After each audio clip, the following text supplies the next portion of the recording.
ਉਤਪਤ ਅਧਿਆਇ 22। ਇਨ੍ਹਾਂ ਗੱਲਾਂ ਦੇ ਪਿੱਛੋਂ ਯੂੰ ਹੋਇਆ ਕਿ ਪਰਮੇਸ਼ਰ ਨੇ ਅਬਰਾਹਮ ਨੂੰ ਪਰਤਾਇਆ ਅਤੇ ਉਸ ਨੂੰ ਆਖਿਆ, ਹੇ ਅਬਰਾਹਮ। ਅੱਗੋਂ ਉਸਨੇ ਆਖਿਆ, ਮੈਂ ਹਾਜ਼ਰ ਹਾਂ।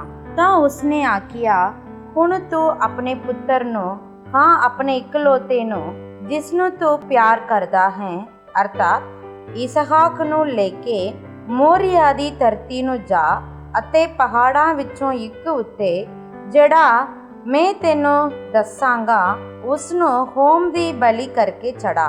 ਤਦ ਅਬਰਾਹਮ ਨੇ ਤੜਕੇ ਉੱਠ ਕੇ ਆਪਣੇ ਗਧੇ ਉੱਤੇ ਪਲਾਨਾ ਕੱਸਿਆ और अपने 2 जवान और अपने पुत्र इसहाक नाल लिया और होम दी बलि लई लकड़ियां चीरियां और उठ के उस स्थान ਨੂੰ ਤੁਰ ਪਿਆ ਜਿਹੜੀ ਪਰਮੇਸ਼ਰ ਨੇ ਉਸ ਨੂੰ ਦੱਸੀ ਸੀ। ਤਾਂ ਤੀਜੇ ਦਿਨ ਅਬਰਾਹਮ ਨੇ ਆਪਣੀਆਂ ਅੱਖਾਂ ਚੁੱਕ ਕੇ ਉਸ ਸਥਾਨ ਨੂੰ ਦੂਰੋਂ ਡਿੱਠਾ।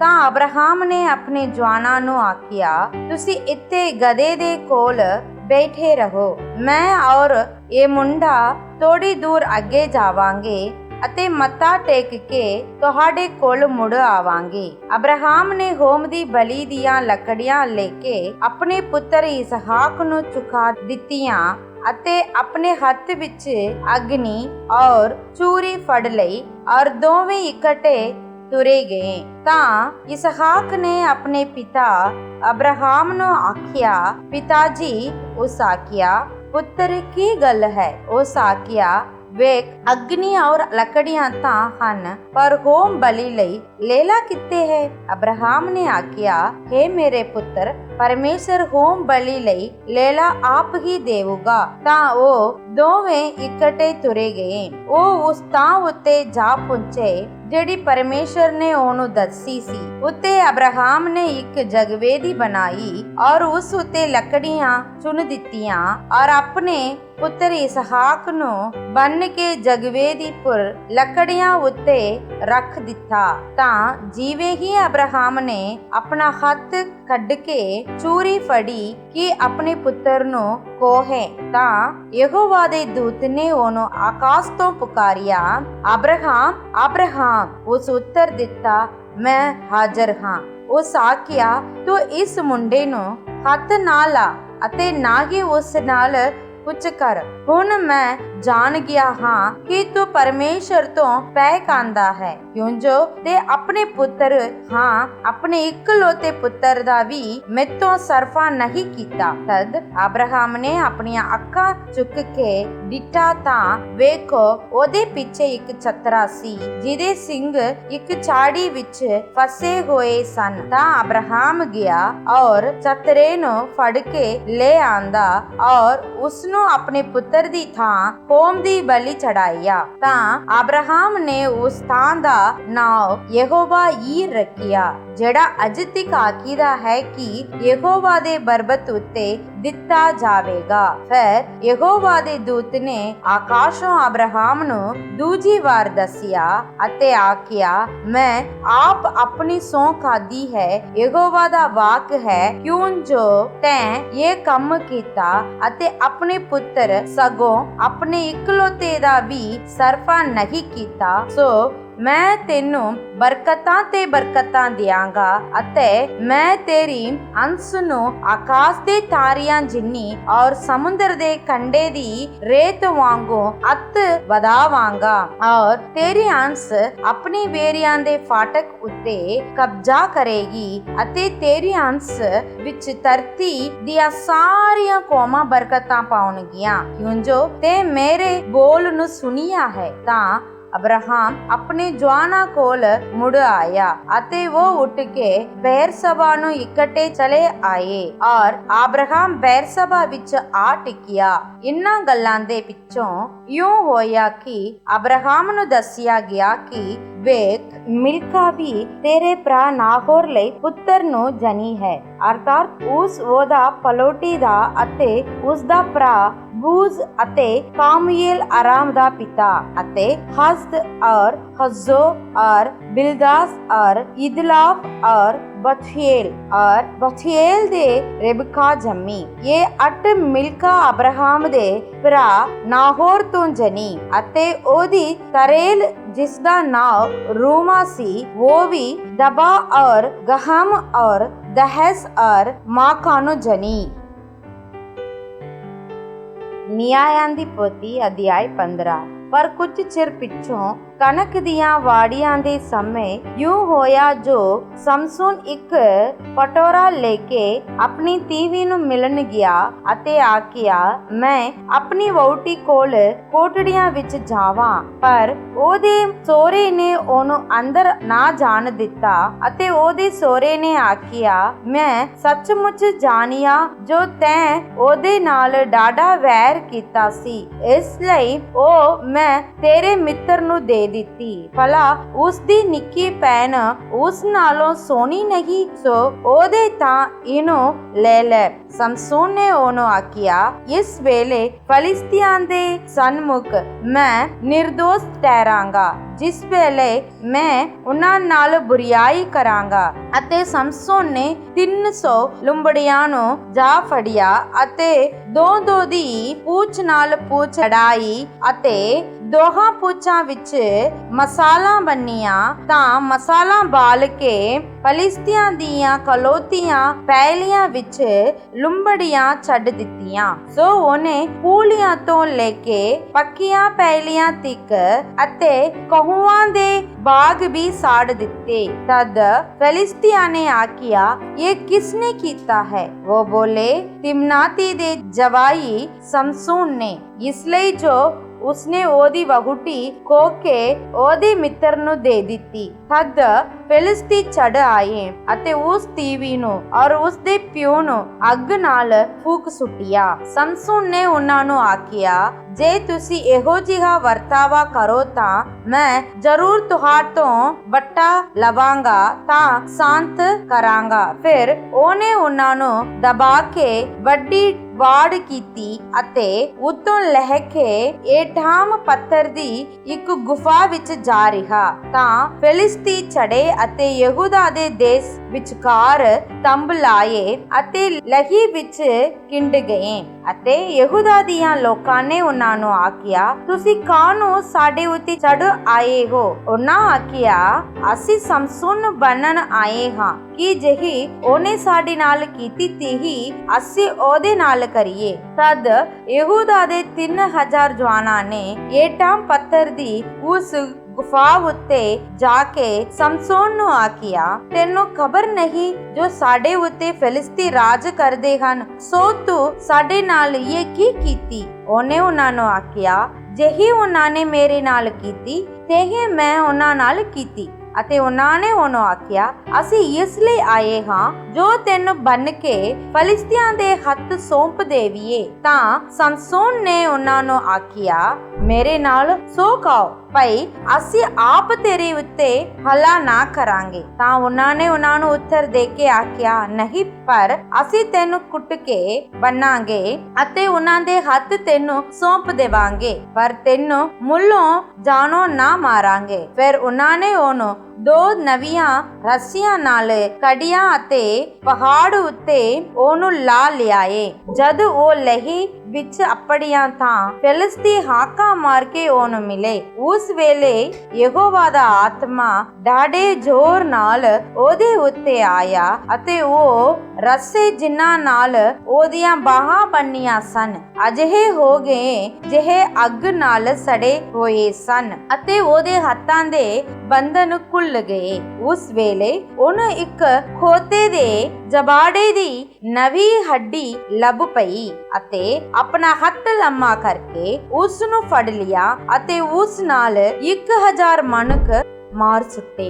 समसून ने आखिया एक खोते दे जबाड़े दी हड्डी नाल तां टेरां दे टेर लग गए ਮੈਂ ਇੱਕ ਖੋਤੇ ਦੇ ਜਬਾੜੇ ਦੀ ਹੱਡੀ ਨਾਲ 1000 ਮਨੁੱਖ ਮਾਰ ਸੁੱਟੇ। ਤਾਂ ਅਜਿਹਾ ਹੋਇਆ ਕਿ ਜਦ ਇਹ ਗੱਲਾਂ ਆਖ ਚੁੱਕਾ ਤਾਂ ਉਹਨੇ ਜਬਾੜੀ ਦੀ ਹੱਡੀ ਆਪਣੇ ਹੱਥੋਂ ਸੁੱਟ ਦਿੱਤੀ ਅਤੇ ਉਸ ਥਾਂ ਦਾ ਨਾਮ ਰਾਮਾਥਲਹੀ ਰੱਖਿਆ। ਉਹ ਠਾੜਾ ਤਿਆਗਿਆ ਹੋਇਆ ਅਤੇ ਯਹੋਵਾ ਅੱਗੇ ਬੇਨਤੀ ਕਰਕੇ ਆਖਿਆ, ਤੇ ਆਪਣੀ ਸੇਵਕ ਦੇ ਹੱਥੀਂ ਇੱਕ ਵੱਡਾ ਬੱਚਾ ਬਖਸ਼ਿਆ ਅਤੇ ਹੁਣ ਭਲਾ ਮੈਂ ਤੇ ਨਾਲ ਮਰ ਕੇ ਅਸੁਨਤੀਆਂ ਦੇ ਹੱਥ ਵਿੱਚ ਪਵਾਂ। ਤਦ ਪਰਮੇਸ਼ਰ ਨੇ ਲਹੀ ਵਿੱਚ ਇੱਕ ਟੋਆ ਪੁੱਟਿਆ ਔਰ ਉਤੋਂ ਪਾਣੀ ਨਿਕਲਿਆ ਅਤੇ ਜਾਂ ਉਹਨੇ ਪੀਤਾ ਤਾਂ ਉਹਦੀ ਜਾਨ ਵਿੱਚ ਫਿਰ ਜਾਨ ਆਈ। ਇਸ ਲਈ ਉਸ ਥਾਂ ਦਾ ਨਾਮ ਇਨਖੋਰੀ ਧਰਿਆ ਗਿਆ ਸੀ। ਉਸ ਅੱਜ ਤੋੜੀ ਲਈ ਵਿੱਚ ਹੈ ਅਤੇ ਉਹਨੇ ਫਲਿਸਤੀਆਂ ਦੇ ਸਮੇਂ ਇਸਰਾਏਲੀਆਂ ਉੱਤੇ 20 ਵਰ੍ਹਿਆਂ ਤੋੜੀ ਨਿਆਂ ਕੀਤਾ। ਨਿਆਂਆਂ ਦੀ ਪੋਥੀ ਅਧਿਆਇ 16। ਫਿਰ ਸਮਸੋਨ ਅਜ਼ਾ ਨੂੰ ਗਿਆ ਅਤੇ ਉੱਤੇ ਇੱਕ ਕੰਜਰੀ ਡਿੱਠੀ ਤੇ ਉਹਦੇ ਕੋਲ ਅੰਦਰ ਵੜ ਗਿਆ ਅਤੇ ਅਜ਼ਾ ਦੀਆਂ ਲੋਕਾਂ ਨੂੰ ਖਬਰ ਹੋਈ ਜੋ ਸਮਸੋਨ ਇੱਥੇ ਆਇਆ ਹੈ ਅਤੇ ਉਹਨਾਂ ਨੇ ਉਹਨੂੰ ਘੇਰ ਲਿਆ ਅਤੇ ਸਾਰੀ ਰਾਤ ਸ਼ਹਿਰ ਦੇ ਫਾਟਕ ਉੱਤੇ ਉਹਦੀ ਚਾਹ ਵਿੱਚ ਲੱਗੇ ਰਹੇ। ਉਹ ਸਾਰੀ ਰਾਤ ਇਹ ਆਖ ਕੇ ਚੁੱਪ ਚੁਪਾਤੇ ਰਹੇ ਪਈ ਪ੍ਰਭਾਤ ਦੇ ਲੋਹਾਲੇ ਵਿੱਚ ਉਹਨੂੰ ਮਾਰ ਲਵਾਂਗੇ। ਸਮਸੋਨ ਅੱਧੀ ਰਾਤ ਤੋੜੀ ਪਿਆ ਰਿਹਾ ਅਤੇ ਅੱਧੀ ਰਾਤ ਉੱਠ ਕੇ ਡੇਉੜੀ ਦੇ ਬੂਹਿਆਂ ਨੂੰ ਅਤੇ ਦੋਹਾਂ ਬਾਗੀਆਂ ਨੂੰ ਕੋੜੇ ਸਨੇ ਲਾ ਕੇ ਅਤੇ ਉਹਨਾਂ ਨੂੰ ਮੋਢੇ ਉੱਤੇ ਚੁੱਕ ਕੇ ਉਸ ਪਹਾੜ ਦੀ ਟੀਸੀ ਉੱਤੇ ਜੋ ਹਬਰੋਨ ਦੇ ਸਾਹਮਣੇ ਹੈ ਅੱਪੜਾ ਦਿੱਤਾ। ਕੁਝ ਚਿਰ ਪਿੱਛੋਂ ਅਜਿਹਾ ਹੋਇਆ ਜੋ ਉਹਨੇ ਸੋਰੇਖ ਦੀ ਦੂਨ ਵਿੱਚ ਇੱਕ ਤੀਵੀ ਨਾਲ ਪ੍ਰੀਤ ਲਾਈ ਜਿਹਦਾ ਨਾਮ ਦਲੀਲਾ ਸੀ ਅਤੇ ਫਲਿਸਤੀਆਂ ਦੇ ਸਰਦਾਰ ਉਸ ਤੀਵੀ ਕੋਲ ਚੜ ਆਏ ਅਤੇ ਉਸ ਨੂੰ ਆਖਿਆ, ਤੂੰ ਉਹਨੂੰ ਫਲਾਉਣੀਆਂ ਦੇ ਕੇ ਮਾਲੂਮ ਕਰ ਜੋ ਇਹ ਡਾੜੀ ਸਕਤੀ ਉਹਦੀ ਕਿੱਥੋਂ ਹੈ ਅਤੇ ਅਸੀਂ ਉਹਨੂੰ ਕਿੱਕਰ ਵਸ ਕਰੀਏ ਜੋ ਉਹਨੂੰ ਬੰਨ ਕੇ ਅਧੀਨ ਕਰ ਲਈਏ ਤਾਂ ਸਾਡੇ ਸਭਨਾਂ ਵਿੱਚੋਂ ਇੱਕ ਜਣਾ ਤੈਨੂੰ 1100 ਰੁਪਇਆ ਦੇਵੇਗਾ। ਤਦ ਦਲੀਲਾ ਨੇ ਸਮਸੋਨ ਨੂੰ ਆਖਿਆ, ਮੈਨੂੰ ਇਹ ਦੱਸ ਤਾਂ ਜੋ ਤੇਰੀ ਇਹ ਡਾਢੀ ਸ਼ਕਤੀ ਕਿਸ ਕਰਕੇ ਅਤੇ ਤੈਨੂੰ ਕੋਈ ਕਿੱਕਰ ਬੰਨੇ ਜੋ ਉਹ ਤੈਨੂੰ ਅਧੀਨ ਕਰ ਲਵੇ। ਸਮਸੋਨ ਨੇ ਉਸ ਨੂੰ ਆਖਿਆ, ਜੇ ਕਦੀ ਉਹ ਮੈਨੂੰ 7 ਹਰੀਆਂ ਚਮਕਾਂ ਨਾਲ ਬੰਨਣ ਜੋ ਸੁੱਕ ਨਾ ਗਿਆ ਹੋਣ ਤਾਂ ਮੈਂ ਨਿਰਬਲ ਹੋ ਜਾਵਾਂਗਾ ਅਤੇ ਹੋਰਨਾਂ ਮਨਕਾਂ ਵਰਗਾ ਹੀ ਹੋ ਜਾਵਾਂਗਾ। ਤਾਂ ਫਲਿਸਤੀਆਂ ਦੇ ਸਰਦਾਰ 7 ਹਰੀਆਂ ਚਮਕਾਂ ਜੋ ਅਜੇ ਸੁੱਕੀਆਂ ਨਹੀਂ ਸਨ ਉਸ ਤੀਵੀ ਕੋਲ ਲੈ ਆਏ ਅਤੇ ਉਸਨੇ ਉਹਨਾਂ ਨਾਲ ਉਹਨੂੰ ਬੰਨਿਆ। ਚਾਹ ਲਾਉਣ ਵਾਲੇ ਉਹਦੇ ਕੋਲ ਕੋਟੜੀ ਅੰਦਰ ਸਨ ਅਤੇ ਤੀਵੀ ਨੇ ਉਹਨੂੰ ਆਖਿਆ, ਹੇ ਸਮਸੋਨ ਫਲਿਸਤੀ ਤੇਰੇ ਉੱਤੇ ਚੜ ਆਏ। ਤਾਂ ਉਹਨੇ ਚਮਕਾਂ ਨੂੰ ਯੂੰ ਤੋੜਿਆ ਜਿਕਰ ਸਣੀ ਦੀ ਲੱਟ ਜਿਹਦੇ ਵਿੱਚ ਅੱਗ ਦੀ ਸਾੜਨ ਦੀ ਮੁਸਕ ਆਵੇ, ਸੋ ਉਹਦੀ ਸ਼ਕਤੀ ਦਾ ਪਤਾ ਨਾ ਲੱਗਾ। ਤਦ ਦਲੀਲਾ ਨੇ ਸਮਸੋਨ ਨੂੰ ਆਖਿਆ, ਵੇਖ ਤੂੰ ਮੇਰੇ ਨਾਲ ਮਖੌਲ ਕੀਤਾ ਅਤੇ ਮੈਨੂੰ ਝੂਠ ਆਖਿਆ। ਹੁਣ ਮੈਨੂੰ ਦੱਸ ਜੋ ਤੂੰ ਕਿੱਕਰ ਬੰਨਿਆ ਜਾਵੇ। ਉਹਨੇ ਉਸ ਨੂੰ ਆਖਿਆ, ਜੇ ਕਦੀ ਉਹ ਮੈਨੂੰ ਨਵੀਆਂ ਲੱਜਾਂ ਨਾਲ ਜੋ ਕਦੀ ਵਰਤਨ ਵਿੱਚ ਨਾ ਆਈਆਂ ਹੋਣ ਕੁੱਟ ਕੇ ਬੰਨਣ ਤਾਂ ਮੈਂ ਨਿਰਬਲ ਹੋਵਾਂਗਾ ਅਤੇ ਕਿਸੇ ਹੋਰ ਮਨੁੱਖ ਵਰਗਾ ਹੋ ਜਾਵਾਂਗਾ। ਤਦ ਦਲੀਲਾ ਨੇ ਕੋਰੀਆਂ ਲੱਜਾਂ ਲੈ ਆਂਦੀਆਂ ਅਤੇ ਉਹਨਾਂ ਨਾਲ ਉਹਨੂੰ ਬੰਨਿਆ ਅਤੇ ਉਹਨੂੰ ਆਖਿਆ, ਹੇ ਸਮਸੋਨ ਫਲਿਸਤੀ ਤੇਰੇ ਉੱਤੇ ਚੜ ਆਏ ਅਤੇ ਚਹਿਲਾਉਣ ਵਾਲੇ ਕੋਟੜੀ ਵਿੱਚ ਲੁਕੇ ਹੋਏ ਸਨ। ਸੋ ਉਹਨੇ ਆਪਣੀਆਂ ਬਾਹਾਂ ਉੱਤੇ ਉਹਨਾਂ ਨੂੰ ਧਾਗੇ ਵਾਂਗੂ ਤੋੜ ਸੁੱਟਿਆ। ਫਿਰ ਦਲੀਲਾ ਨੇ ਸਮਸੋਨ ਨੂੰ ਆਖਿਆ, ਐਤਕੀ ਵੀ ਤੈਂ ਮੇਰੇ ਨਾਲ ਮਖੌਲ ਹੀ ਕੀਤਾ ਅਤੇ ਮੇਰੇ ਨਾਲ ਝੂਠ ਬੋਲਿਆ। ਪਰ ਮੈਨੂੰ ਦੱਸ ਜੋ ਤੂੰ ਕਿੱਕਰ ਬੰਨਿਆ ਜਾਵੇ। ਉਹਨੇ ਉਸ ਨੂੰ ਆਖਿਆ, ਜੇ ਤੂੰ ਮੇਰੀਆਂ 7 ਲੱਟਾਂ ਥਾਣੇ ਦੇ ਵਿੱਚ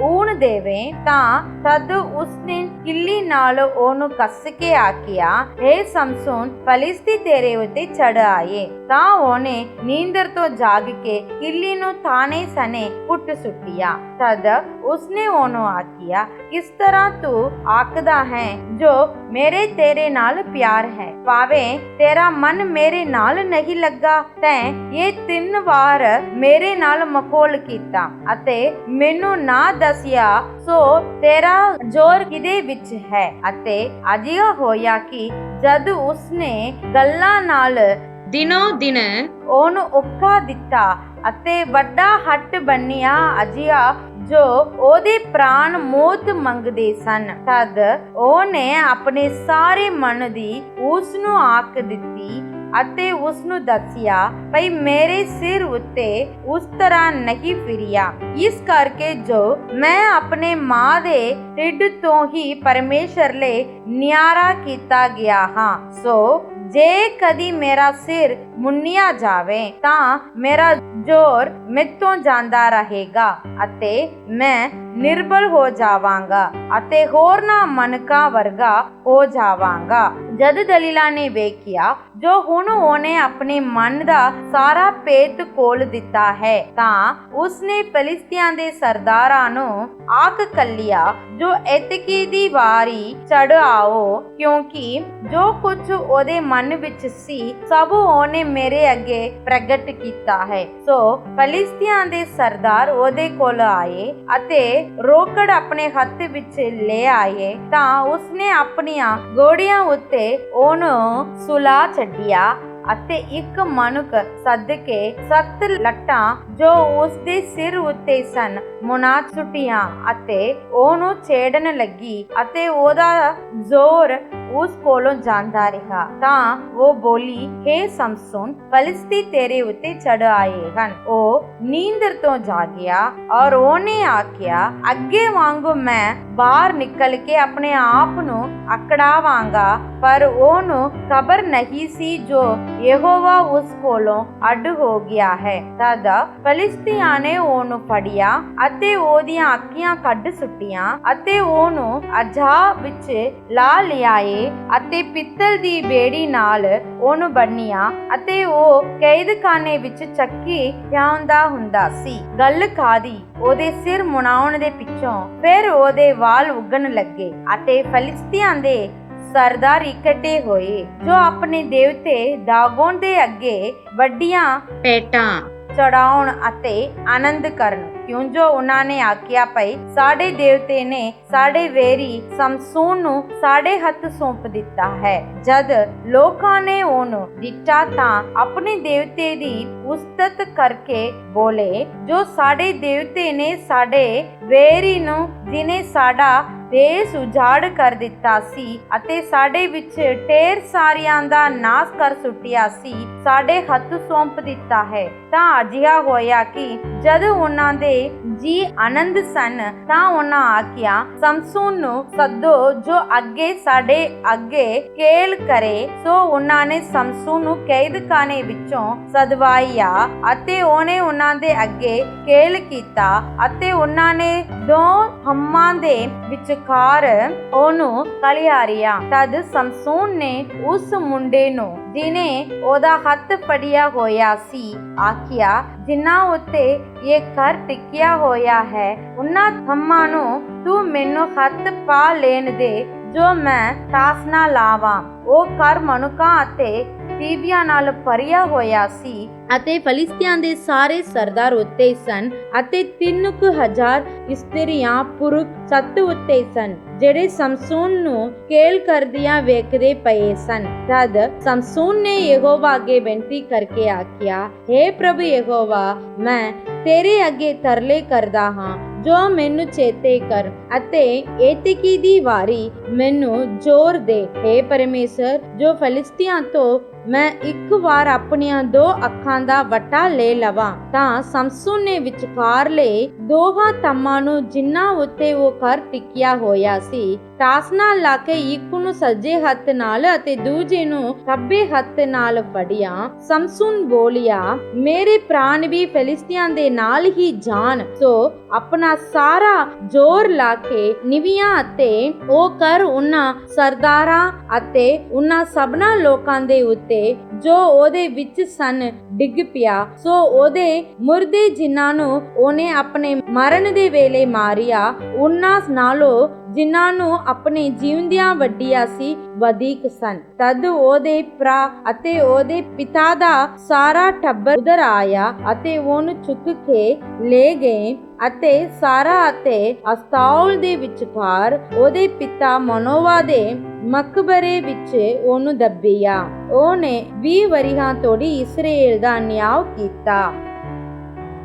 ਮਤੀ ਦੀ ਇੰਜਿਲ ਅਧਿਆਇ 23। ਤਦ ਯਿਸੂ ਨੇ ਲੋਕਾਂ ਨੂੰ ਅਤੇ ਆਪਣੇ ਚੇਲਿਆਂ ਨੂੰ ਕਿਹਾ, ਗ੍ਰੰਥੀ ਅਤੇ ਫਰੀਸੀ ਮੂਸਾ ਦੀ ਗਦੀ ਉੱਤੇ ਬੈਠੇ ਹਨ। ਇਸ ਲਈ ਸਭ ਕੁਝ ਜੋ ਉਹ ਤੁਹਾਨੂੰ ਕਹਿਣ ਤੁਸੀਂ ਮੰਨ ਲੈਣਾ ਅਤੇ ਉਹਦੀ ਪਾਲਣਾ ਕਰਨੀ, ਪਰ ਉਹਨਾਂ ਵਰਗੇ ਕੰਮ ਨਾ ਕਰਨਾ ਕਿਉਂ ਜੋ ਉਹ ਕਹਿੰਦੇ ਹਨ ਪਰ ਕਰਦੇ ਨਹੀਂ। ਉਹ ਪਾਰੇ ਫੌਜ ਜਿਨ੍ਹਾਂ ਨੂੰ ਚੁੱਕਣਾ ਔਖਾ ਹੈ ਬੰਨ ਕੇ ਮਣਕਾਂ ਦੀਆਂ ਮੋੜੀਆਂ ਉੱਤੇ ਰੱਖਦੇ ਹਨ, ਪਰ ਉਹ ਆਪ ਉਹਨਾਂ ਨੂੰ ਆਪਣੀ ਉਂਗਲੀ ਨਾਲ ਖਿਸਕਾਉਣ ਨੂੰ ਰਾਜੀ ਨਹੀਂ। ਉਹ ਆਪਣੇ ਸਭ ਕੰਮ ਲੋਕਾਂ ਦੇ ਵਿਕਲਾਵੇ ਲਈ ਕਰਦੇ ਹਨ, ਕਿਉਂ ਜੋ ਉਹ ਆਪਣੇ ਤਵਿਤ ਝਾਉੜੇ ਕਰਦੇ ਅਤੇ ਆਪਣੇ ਚਾਲਰਾ ਵਧਾਉਂਦੇ ਹਨ ਅਤੇ ਮਹਿਮਾਨੀਆਂ ਵਿੱਚ ਉੱਚੀਆਂ ਤਾਵਾਂ ਅਤੇ ਸਮਾਜਾਂ ਵਿੱਚ ਅਗਲੀਆਂ ਕੁਰਸੀਆਂ ਅਤੇ ਬਾਜ਼ਾਰਾਂ ਵਿੱਚ ਪ੍ਰਣਾਮ ਲੈਣ ਅਤੇ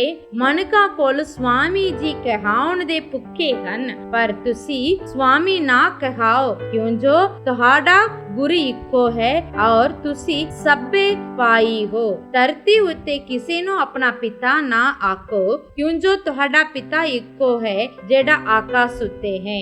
ਔਰ ਨਾ ਤੁਸੀਂ ਮਾਲਕ ਕਹਾਵੋ, ਕਿਉਂ ਜੋ ਤੁਹਾਡਾ ਮਾਲਕ ਇੱਕੋ ਹੈ ਅਰਥਾਤ ਮਸੀਹ। ਪਰ ਉਹ ਜਿਹੜਾ ਤੁਹਾਡੇ ਵਿੱਚੋਂ ਹੋਰਨਾਂ ਨਾਲੋਂ ਵੱਡਾ ਹੈ ਸੋ ਤੁਹਾਡੇ ਟਹਿਲੂਆ ਹੋਵੇ, ਅਤੇ ਜੋ ਕੋਈ ਆਪਣੇ ਆਪ ਨੂੰ ਉੱਚਾ ਕਰੇਗਾ ਸੋ ਨੀਵਾ ਕੀਤਾ ਜਾਵੇਗਾ, ਅਤੇ ਜੋ ਕੋਈ ਆਪਣੇ ਆਪ ਨੂੰ ਨੀਵਾ ਕਰੇਗਾ ਸੋ ਉੱਚਾ ਕੀਤਾ ਜਾਵੇਗਾ। ਪਰ ਹੇ ਕਪਟੀ ਗ੍ਰੰਥੀਓ ਅਤੇ ਫਰੀਸੀਓ, ਤੁਹਾਡੇ ਉੱਤੇ ਹਾਏ ਹਾਏ, ਇਸ ਲਈ ਜੋ ਤੁਸੀਂ ਸਵਰਗ ਦੇ ਰਾਜ ਨੂੰ ਮਨੁੱਖਾਂ ਦੇ ਅੱਗੇ ਬੰਦ ਕਰਦੇ ਹੋ, ਕਿਉਂ ਜੋ ਉਸ ਵਿੱਚ ਨਾ ਆਪ ਵੜਦੇ ਨਾ ਵੜਨ ਵਾਲਿਆਂ ਨੂੰ ਵੜਨ ਦਿੰਦੇ ਹੋ।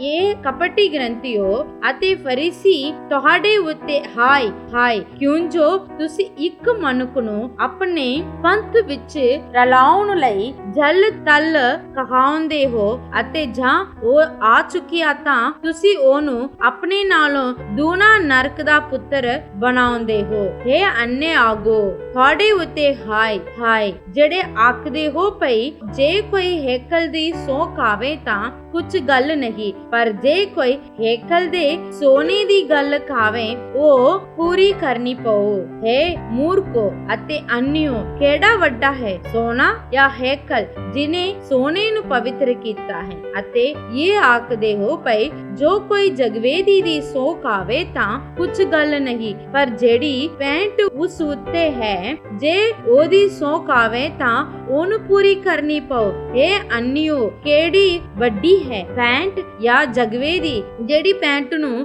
ਪਵਿੱਤਰ ਕਰਦੀ ਹੈ? ਇਸ ਲਈ ਜੋ ਕੋਈ ਜਗਵੇਦੀ ਦੀ ਸੌ ਖਾਂਦਾ ਹੈ ਸੋ ਉਹਦੀ ਅਤੇ ਸਭ ਚੀਜ਼ਾਂ ਦੀ ਜਿਹੜੀਆਂ ਉਸ ਉੱਤੇ ਹਨ ਸੌ ਖਾਂਦਾ ਹੈ, ਅਤੇ ਜੋ ਕੋਈ ਹੈਕਲ ਦੀ ਸੌ ਖਾਂਦਾ ਹੈ ਸੋ ਉਹਦੀ ਔਰ ਉਸ ਦੇ ਵਿੱਚ ਰਹਿਣ ਵਾਲੇ ਦੀ ਪਈ ਸੌ ਖਾਂਦਾ ਹੈ, ਅਤੇ ਜੋ ਕੋਈ ਸਵਰਗ ਦੀ ਸੌ ਖਾਂਦਾ ਹੈ ਸੋ ਪਰਮੇਸ਼ਰ ਦੇ ਸਿੰਘਾਸਨ ਦੀ ਅਤੇ ਉਸ ਉੱਪਰ ਬੈਠਣ ਵਾਲੇ ਦੀ ਸੌ ਖਾਂਦਾ ਹੈ। ਇਹ ਕਪਟੀ ਗ੍ਰੰਥੀਓ ਅਤੇ ਫਰੀਸੀਓ, ਤੁਹਾਡੇ ਉੱਤੇ ਹਾਏ ਹਾਏ, ਕਿਉਂ ਜੋ ਤੁਸੀਂ ਪੁਦੀਨੇ ਅਤੇ ਸੌਂਫ ਅਤੇ ਜੀਰੇ ਦਾ ਦਸਵੰਧ ਦਿੰਦੇ ਹੋ ਅਤੇ ਤੁਰੇਤ ਦੇ ਸਾਰੇ ਹੁਕਮਾਂ ਨੂੰ ਅਰਥਾਤ ਨਿਆਂ ਔਰ ਦਇਆ ਔਰ ਨੇਚਾ ਨੂੰ ਛੱਡ ਦਿੱਤਾ ਹੈ, ਪਰ ਚਾਹੀਦਾ ਸੀ ਜੋ ਇਹਨਾਂ ਨੂੰ ਕਰਦੇ ਅਤੇ ਉਹਨਾਂ ਨੂੰ ਵੀ ਨਾ ਛੱਡਦੇ। ਹੇ ਅੰਨੇ ਆਗੂਓ, ਜਿਹੜੇ ਮੱਛਰ ਪੁਣੇ ਲੈਂਦੇ ਅਤੇ ਊਠ ਨਿਗਲ ਜਾਂਦੇ ਹੋ। ਹੇ ਕਪਟੀ ਗ੍ਰੰਥੀਓ ਅਤੇ ਫਰੀਸੀਓ, ਤੁਹਾਡੇ ਉੱਤੇ ਹਾਏ ਹਾਏ, ਕਿਉਂ ਜੋ ਤੁਸੀਂ ਕਟੋਰੇ ਅਤੇ ਥਾਲੀ ਨੂੰ ਬਾਹਰੋਂ ਸਾਫ਼ ਕਰਦੇ ਹੋ, ਪਰ ਅੰਦਰੋਂ ਉਹ ਲੁੱਟ ਅਤੇ ਬਦਪਰਹੇਜ਼ੀ ਨਾਲ ਭਰੇ ਹੋਏ ਹਨ। ਇਹ ਅੰਨੇ ਫਰੀਸੀ, ਪਹਿਲਾਂ ਕਟੋਰੇ ਅਤੇ ਥਾਲੀ ਦੇ ਅੰਦਰ ਨੂੰ ਸਾਫ਼ ਕਰ, ਤਾਂ ਉਹ ਬਾਹਰੋਂ ਵੀ ਸਾਫ਼ ਹੋਣਗੇ। ਹੇ ਕਪਟੀ ਗ੍ਰੰਥੀਓ ਅਤੇ ਫਰੀਸੀਓ, ਤੁਹਾਡੇ ਉੱਤੇ ਹਾਏ ਹਾਏ, ਕਿਉਂ ਜੋ ਤੁਸੀਂ ਕਲੀ ਫੇਰੀ ਹੋਇਆਂ ਕਬਰਾਂ ਵਰਗੇ ਹੋ, ਜਿਹੜੀਆਂ ਬਾਹਰੋਂ ਤਾਂ ਸੋਹਣੀਆਂ ਦਿਸਦੀਆਂ ਹਨ, ਪਰ ਅੰਦਰੋਂ ਮੁਰਦਿਆਂ ਦੀਆਂ ਹੱਡੀਆਂ ਅਤੇ ਹਰ ਪ੍ਰਕਾਰ ਦੀ ਪਲੀਤੀ ਨਾਲ ਭਰੀਆਂ ਹੋਈਆਂ ਹਨ। ਇਸੇ ਤਰ੍ਹਾਂ ਤੁਸੀਂ ਵੀ ਬਾਹਰੋਂ ਮਨੁੱਖਾਂ ਨੂੰ ਧਰਮੀ ਵਿਖਾਈ ਦਿੰਦੇ ਹੋ, ਪਰ ਅੰਦਰੋਂ ਕਪਟ ਔਰ ਕੁਧਰਮ ਨਾਲ ਭਰੇ ਹੋਏ ਹੋ। ਹੇ ਕਪਟੀ ਗ੍ਰੰਥੀਓ ਅਤੇ ਫਰੀਸੀਓ, ਤੁਹਾਡੇ ਉੱਤੇ ਹਾਏ ਹਾਏ, ਕਿਉਂ ਜੋ ਤੁਸੀਂ ਨਬੀਆਂ ਦੀਆਂ ਕਬਰਾਂ ਬਣਾਉਂਦੇ ਹੋ ਅਤੇ ਧਰਮੀਆਂ ਦੀਆਂ ਸਮਾਧਾਂ ਸਵਾਰਦੇ ਹੋ ਅਤੇ ਆਖਦੇ ਹੋ, ਜੇ ਅਸੀਂ ਆਪਣੇ ਪਿਓ ਦਾਦਿਆਂ ਦੇ ਇਹਨਾਂ ਵਿੱਚ ਹੁੰਦੇ ਤਾਂ ਉਹਨਾਂ ਨਾਲ ਨਬੀਆਂ ਦੇ ਖੂਨ ਵਿੱਚ ਸਾਂਝੀ ਨਾ ਹੁੰਦੇ। ਸੋ ਤੁਸੀਂ ਆਪਣੇ ਉੱਤੇ ਗਵਾਹੀ ਦਿੰਦੇ ਹੋ ਜੋ ਅਸੀਂ ਨਬੀਆਂ ਦੇ ਖੂਨੀਆਂ ਦੇ ਪੁੱਤਰ ਹਾਂ। ਸੋ ਤੁਸੀਂ ਆਪਣੇ ਪਿਓ ਦਾਦਿਆਂ ਦੇ ਮਾਪ ਨੂੰ ਭਰੀ ਜਾਓ। ਹੇ ਸੱਪੋ, ਹੇ ਨਾਗਾਂ ਦੇ ਬੱਚਿਓ, ਤੁਸੀਂ ਨਰਕ ਦੇ ਡੰਨੋਂ ਕਿਸ ਵਿਦ ਭੱਜੋਗੇ। ਇਸ ਲਈ ਵੇਖੋ, ਮੈਂ ਨਬੀਆਂ ਅਤੇ ਗਿਆਨੀਆਂ ਗ੍ਰੰਥੀਆਂ ਨੂੰ ਤੁਹਾਡੇ ਕੋਲ ਭੇਜਦਾ ਹਾਂ। ਤੁਸੀਂ ਉਹਨਾਂ ਵਿੱਚ ਕਈਆਂ ਨੂੰ ਮਾਰ ਸੁੱਟੋਗੇ ਅਤੇ ਸਲੀਬ ਉੱਤੇ ਚੜਾਵੋਗੇ ਅਤੇ ਕਈਆਂ ਆਪਣੀਆਂ ਸਮਾਜਾਂ ਵਿੱਚ ਕੋਰਡੇ ਮਾਰੋਗੇ ਅਤੇ ਸ਼ਹਿਰ ਸ਼ਹਿਰ ਉਹਨਾਂ ਦੇ ਮਗਰ ਪਵੋਗੇ, ਤਾਂ ਕਿ ਧਰਮੀਆਂ ਦਾ ਜਿੰਨਾ ਲਹੂ ਧਰਤੀ ਉੱਤੇ ਵਹਾਇਆ ਗਿਆ, ਹਾਬਲ ਧਰਮੀ ਦੇ ਲਹੂ ਤੋਂ ਲੈ ਕੇ ਬਰਖਿਆ ਦੇ ਪੁੱਤਰ ਜ਼ਕਰੀਆ ਦੇ ਲਹੂ ਤਿੱਕਰ, ਜਿਹਨੂੰ ਤੁਸਾਂ ਹੈਕਲ ਅਤੇ ਜਗਵੇਦੀ ਦੇ ਵਿਚਕਾਰ ਮਾਰ ਦਿੱਤਾ, ਸਭੋ ਤੁਹਾਡੇ ਜੁੰਮੇ ਆਵੇ। ਮੈਂ ਤੁਹਾਨੂੰ ਸੱਚ ਆਖਦਾ ਹਾਂ, ਜੋ ਇਹ ਸਭ ਕੁਝ ਇਸ ਪੀੜ੍ਹੀ ਦੇ ਲੋਕਾਂ ਦੇ ਜੁੰਮੇ ਆਵੇਗਾ। ਹੇ ਯਰੂਸ਼ਲੇਮ, ਯਰੂਸ਼ਲੇਮ, ਤੂੰ ਜੋ ਨਬੀਆਂ ਨੂੰ ਕਤਲ ਕਰਦਾ ਹੈ ਅਤੇ ਉਹਨਾਂ ਨੂੰ ਜਿਹੜੇ ਤੇਰੇ ਕੋਲ ਕੱਲੇ ਗਏ ਪਤਰਾਵ ਕਰਦਾ ਹੈ, ਮੈਂ ਕਿੰਨੀ ਵਾਰੀ ਚਾਹਿਆ ਜੋ ਤੇਰੇ ਬਾਲਕਾਂ ਨੂੰ ਉਸੇ ਤਰ੍ਹਾਂ ਇਕੱਠੇ ਕਰਾਂ, ਜਿਸ ਤਰ੍ਹਾਂ ਕੁਕੜੀ ਆਪਣੇ ਬੱਚਿਆਂ ਨੂੰ ਖੰਭਾਂ ਦੇ ਹੇਠ ਇਕੱਠੇ ਕਰਦੀ ਹੈ, ਪਰ ਤੁਸਾਂ ਨਾ ਚਾਹਿਆ। ਵੇਖੋ, ਤੁਹਾਡਾ ਘਰ ਤੁਹਾਡੇ ਲਈ ਉਜਾੜ ਛੱਡਿਆ ਜਾਂਦਾ ਹੈ, ਕਿਉਂਕਿ ਮੈਂ ਤੁਹਾਨੂੰ ਆਖਦਾ ਹਾਂ, ਜੋ ਤੁਸੀਂ ਮੈਨੂੰ ਏਦੋਂ ਅੱਗੇ ਫੇਰ ਨਾ ਵੇਖੋਗੇ, ਜਦ ਤੋੜੀ ਇਹ ਨਾ ਕਹੋਗੇ, ਭਈ ਮੁਬਾਰਕ ਹੈ ਉਹ ਜਿਹੜਾ ਪ੍ਰਭੂ ਦੇ ਨਾਮ ਉੱਤੇ ਆਉਂਦਾ ਹੈ। ਆਮੀਨ, ਆਮੀਨ। ਸਭਨਾਂ ਨੂੰ ਪਿਆਰ ਭਰੀ ਜੈ ਮਸੀਹ ਦੀ। ਅੱਜ ਜੋ ਆਪਾਂ ਵਚਨ ਪੜ੍ਹਿਆ ਸੀ, ਉਸ ਵਿੱਚੋਂ ਕੁਝ ਗੱਲਾਂ ਨੂੰ ਧਿਆਨ ਕਰਾਂਗੇ। ਉਤਪਤੀ ਦੀ ਕਿਤਾਬ ਅਧਿਆਇ 22, ਇਸ ਵਿੱਚ ਆਪਾਂ ਵੇਖਦੇ ਹਾਂ, ਯਹੋਵਾ ਪਰਮੇਸ਼ਰ ਅਬਰਾਹਮ ਨੂੰ ਆਪਣੇ ਪੁੱਤਰ ਨੂੰ ਬਲੀਦਾਨ ਦੇਣ ਕਹਿ ਕੇ ਉਹਨੂੰ ਪਰਤਾਰਿਆ। ਅਬਰਾਹਮ ਆਪਣੇ ਇਕਲੌਤੇ ਨੂੰ ਵੀ ਪ੍ਰਭੂ ਲਈ ਸਰਫਾ ਨਾ ਕਰਦਾ ਹੋਇਆ ਪ੍ਰਭੂ ਦੇ ਸਨਮੁਖ ਨਜ਼ਰ ਆ ਰਿਹਾ। ਜਦ ਇਹ ਗੱਲ ਪ੍ਰਭੂ ਨੂੰ ਪਤਾ ਲੱਗਦਾ ਹੈ ਕਿ ਅਬਰਾਹਮ ਪ੍ਰਭੂ ਦੇ ਕਾਰਨ ਆਪਣੇ ਇਕਲੌਤੇ ਨੂੰ, ਜਿਹਨੂੰ ਉਹ ਬੁੱਢੇਪੇ ਦੇ ਵਿੱਚ ਜਨਮ ਦਿੱਤਾ ਸੀ, ਉਹਨੂੰ ਵੀ ਕੌਮ ਦੇ ਬਲੀ ਕਰਕੇ ਚੜਾਉਣ ਤਿਆਰ ਹੋ ਗਿਆ, ਤਾਂ ਯਹੋਵਾ ਪਰਮੇਸ਼ਰ ਉਹਦੇ ਸਨਮੁਖ ਦਰਸ਼ਨ ਦੇ ਕੇ ਇਸ ਪ੍ਰਕਾਰ ਵਾਅਦਾ ਕਰਦਾ, ਤੂੰ ਆਪਣੇ ਇਕਲੌਤੇ ਨੂੰ ਵੀ ਮੇਰੇ ਕਾਰਨ ਸਰਫਾ ਨਹੀਂ ਕੀਤਾ, ਇਸ ਲਈ ਮੈਂ ਤੇਰੇ ਉੱਤੇ ਪ੍ਰਸੰਨ ਜੋ ਹਾਂ ਅਤੇ ਮੈਂ ਤੈਨੂੰ ਬਰਕਤਾਂ ਤੇ ਬਰਕਤਾਂ ਦੇਵਾਂਗਾ ਅਤੇ ਤੇਰੇ ਅੰਸ਼ ਤੇਰੇ ਵੇਰਿਆਂ ਦੇ ਫਾਟਕਾਂ ਉੱਤੇ ਕਬਜ਼ਾ ਕਰਨਗੇ।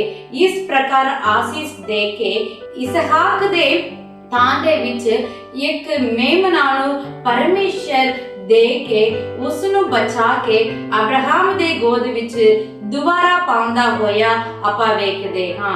ਇਸ ਵਿੱਚ ਆਪਾਂ ਇਹ ਗੱਲ ਵੇਖਦੇ ਹਾਂ, ਅਬਰਾਹਮ ਪਰਮੇਸ਼ਰ ਦੇ ਕਾਰਨ ਆਪਣੇ ਇਕਲੌਤੇ ਉੱਤੇ ਵੀ ਸਰਫਾ ਨਹੀਂ ਕੀਤਾ।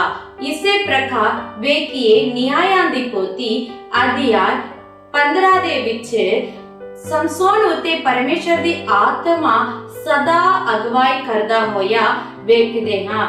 ਸਮਸੋਨ ਦੀ ਸੋਚ ਅਤੇ ਉਹਦਾ ਚਾਲ ਚਲਨ ਜੋ ਹੈ ਪਰਮੇਸ਼ਰ ਦੇ ਸਨਮੁਖ ਸਹੀ ਨਹੀਂ। ਫਿਰ ਵੀ ਪਰਮੇਸ਼ਰ ਜੋ ਵਾਅਦਾ ਕੀਤਾ ਸੀ, ਉਸ ਵਾਅਦਾ ਦੇ ਕਾਰਨ, ਇਸਰਾਏਲ ਨੂੰ ਬਚਾਉਣ ਦੇ ਕਾਰਨ ਉਸ ਦੇ ਨਾਲ ਰਿਹਾ।